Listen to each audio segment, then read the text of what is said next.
last year. So Josephine Puckett's going to get us started with that.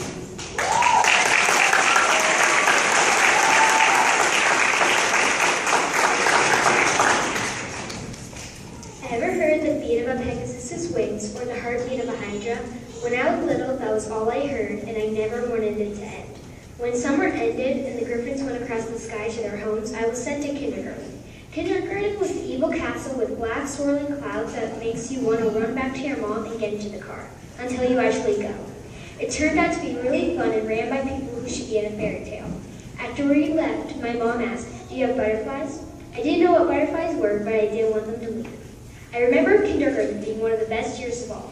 I had Miss Tia. I remember she was always smiling, laughing, singing, and just being the fun teacher she is still today. She would always have a song for us to learn at the start of the day and at the end. In kindergarten, I met one of my first and my best friends, Isadora. But kindergarten was blown away by the summer's wind and a new adventure started. Going to first grade was a scary maze. I worried that I wouldn't have any friends. I was lucky though. Isadora was in my class. I was also lucky to have Valerie McCoy. She was a nice teacher with a huge smile and a laugh that makes the darkest day bright. One of my favorite things in first grade was the trip to Eagle Mill Farm, where we learned where some food comes from. Then at the end of the year, I got braces, and I was not happy about that.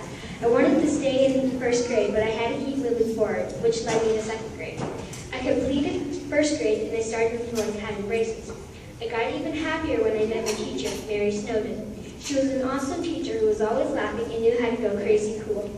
I really liked second grade because Mary had braces as well. My friend Isadora wasn't in my class, so I was a bit lonely until I met one of my best friends, Serena. She had been drawn to the time I had met her, and we soon became friends. As the school year ended, I realized I was going to really miss second grade and my crazy cool rock star teacher. I was going to third grade without a problem, at least I hoped. Third grade is when I had Matt Damon, and when I told my parents, they burst out laughing. Who wasn't this guy? It turned out that my teacher had the same name as a famous actor. Crazy, right? I learned about long division, and at first I didn't like it, but we were taught by Matt.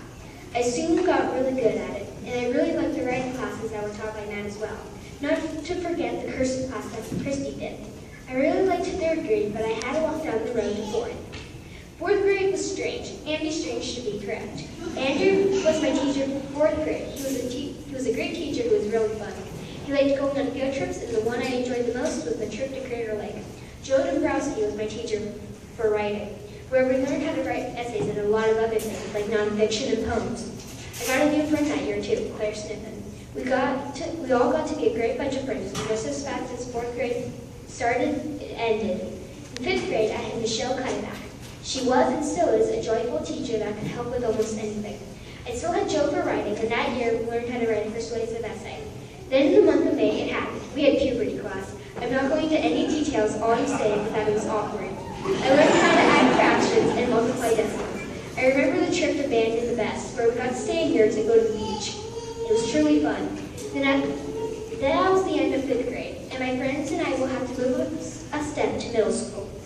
As I'm saying this now, I want to thank all the teachers that have helped me get ready for middle school.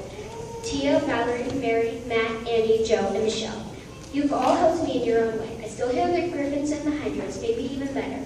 I haven't let my butterflies go, but I will, just not today.